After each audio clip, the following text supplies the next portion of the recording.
जब बात हमारे धर्म पे आती है, जब बात हमारी सभ्यता संस्कृति पे आती है, तो सभी कह देते हैं कि हम धर्म पे आघात बर्दाश्त नहीं करेंगे। हम सनातनी हिंदू हैं और हमारे धर्म में किसी का हस्तक्षेप नहीं और हमारा धर्म सर्वोपरि है। एकदम इसी बात पे अमल रहना है, क्योंकि जिस देश का धर्म नहीं है, जो राष्ट्र धर्म विहीन है, वो किसी काम का नहीं है। उसके पास ना अच्छा कर्म है, ना एक अच्छा विकास है। तो धर्म सुदृढ़ होना ही चाहिए, संस्कृति सुदृढ़ होनी ही चाहिए और इसका सम्मान करना हमारे ही हाथ में है। लेकिन जब धर्म पे आघात की बात आती है तो केवल हम एक ही दो नाम लेते हैं, जिहादियों की वजह से, या फिर तो कोई जो अन्य धर्म वाले हैं वो लोग हमारे धर्म की इज्जत नहीं करते हैं। तो वहाँ भी विरोध जरूरी है, एकदम ज़रूरी है। लेकिन एक और जगह पे आपका ध्यान क्यों नहीं जाता? वहाँ तो आप पहुँच जाते हैं जो आपको बहुत हाईलाइटेड तरीक़ा से दिखता है। हर जगह विरोध करिए, लेकिन मैं बता रही हूँ केवल इस वीडियो के माध्यम से कि एक वर्ग ऐसा भी है जो हमारे धर्म का मजाक बनाता है। उस पर ध्यान देना भी बहुत ज़रूरी है। अब मान लीजिए सिनेमा स्टार्स अगर हमारे देवी देवताओं को मजाकिया तौर पे दिखाते हैं, वहाँ तो विरोध और भी ज़रूरी है। क्यों दिखाओगे?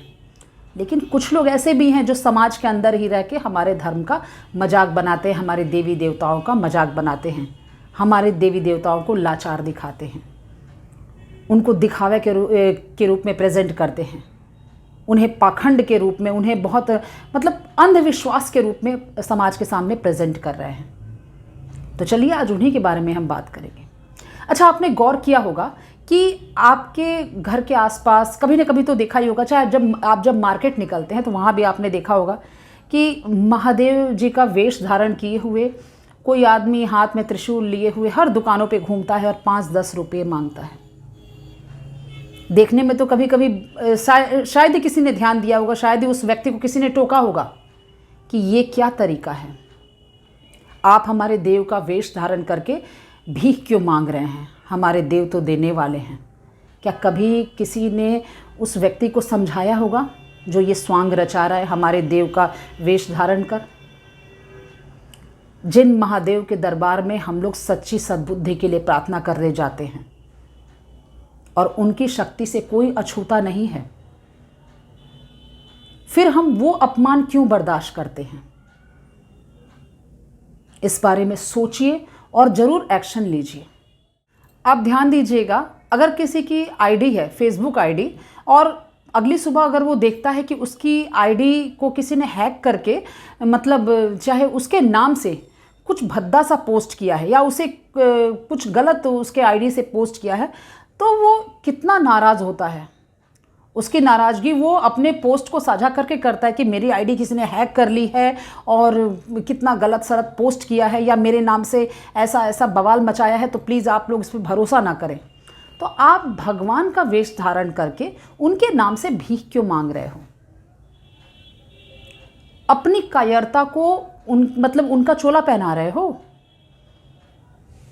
यकीन मानिए ये वही आलसी लोग हैं जो दूसरे की प्रतिष्ठा बेचकर खाएंगे। प्रतिष्ठा बेचने में वो उस मेहनत से वो नहीं हिचकते, लेकिन अपना पेट भरने के लिए मेहनत नहीं करना चाहते, जिसे ईमानदारी वाला मेहनत कहते हैं। हाँ, आपकी प्रतिष्ठा बेचनी है तो वो मेहनत तो वो बखूबी कर लेंगे। तो ऐसे लोगों से तो धर्म को बचाना ही है। एक दूसरा वर्ग है, वो है दिखावा वाला। मतलब वो जब कहीं जाएंगे ना तो 16 श्रृंगार करके जाएंगे, चाहे पुरुष हो या स्त्री, एकदम सब चीज़ टिप टॉप में होना चाहिए। लेकिन ऐसे समाज में बैठेंगे और शो करेंगे भगवान को दिखाकर कि ऐसे ईश्वर उन्हीं के ऊपर आ रहे हैं, और इतने विभत्स रूप में सिर पीटने लगते हैं, हाथ पैर झटकने लगते हैं और सारे लोग प्रणाम भी करने लगते हैं। मैं कहती हूँ कि क्यों ईश्वर वैसे आएंगे? आप जब कहीं जाते हो तो आप 16 श्रृंगार सज धज के सूट बूट बन ठन के जाते हो, और जिस ईश्वर ने पूरी सृष्टि को बनाया है वो ऐसे रूप में क्यों आएंगे? क्यों नहीं इस बात को सोचते हो? क्यों अपने स्वार्थ के लिए या खुद को हाईलाइट करने के लिए भगवान को मोहरा बनाते हो? थोड़ा सोचो ना, थोड़ा समझो आप लोग, और ऐसे लोगों से अपने धर्म संस्कृति की रक्षा करिए। इसके अलावा एक और वर्ग है जो हमारे धर्म संस्कृति का दुश्मन बन के बैठा हुआ है। वो है पाखंड और अंधविश्वास को अपने पास रखे हुए हैं और सबको बांट रहे हैं। जब आप उनसे धर्म की, भाई ब्राह्मण रूप में ही हैं, धार्मिक व्यक्ति के रूप में हैं, प्रवचनकर्ता के रूप में हैं, और जब आप उनसे धर्म की परिभाषा पूछते हैं या फिर तो कुछ समझने की कोशिश करते हैं तो इतना उलझा देते हैं, इतना उसको मतलब गोल मूल करके उलझा देंगे कि आप कहोगे कि हाँ हमारा धर्म बहुत ही कठिन है, आप 2 कदम 4 कदम पीछे चले जाओगे। वो ऐसा नहीं करते हैं कि मतलब लोगों को धर्म के और करीब लाया जाए, बस उनकी दुकान चलती रहे, इतना टफनेस दिखा देंगे, इतना सब कुछ दिखा देंगे कि लोग उसी में उलझ के, अंधविश्वास के ताने बाने में उलझ के सब क्रियाकर्म करने लगते हैं। मैं एक बात कहती हूँ, प्लीज़ आप लोग भगवत गीता उठा के पढ़िए, जिसमें जीवन की परिभाषा, जीवन जीने का तरीका, रहने का तरीका, कर्म को करने का तरीका बहुत आसान शब्दों में दिया हुआ है। ज़रूरी नहीं है कि आप लोग उसको संस्कृत में ही पढ़ें, उसका हिंदी विवरण ही आप वहाँ पे दिया हुआ है, आप उसी को पढ़िए ना। हर चीज़ समझेंगे, हर कथा से, हर वृत्तांत से आपको एक प्रेरणा मिलेगी जिससे आप जीवन को अच्छी तरह से जी सकते हैं। इन अंधविश्वासियों के हवाले से आप निकल सकते हैं।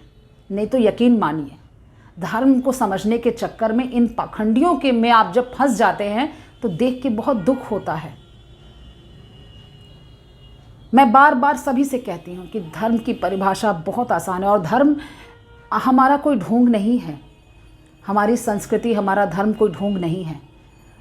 हमारे जीवन को सही रास्ते पर चलाने का एक माध्यम है। लेकिन कब वो चला पाएगा? जब आप उसे समझ पाएंगे। पढ़िए, समझिए, अपने जीवन को साकार बनाइए। तो मेरी आप सबसे विनती है कि ऐसे लोगों से अपने विचारों को, अपने धर्म को, अपने संस्कृति को बचाइए, और हाँ, अपने धर्म संस्कृति को सुदृढ़ बनाकर खुद भी सुदृढ़ हो जाइए। नमस्कार।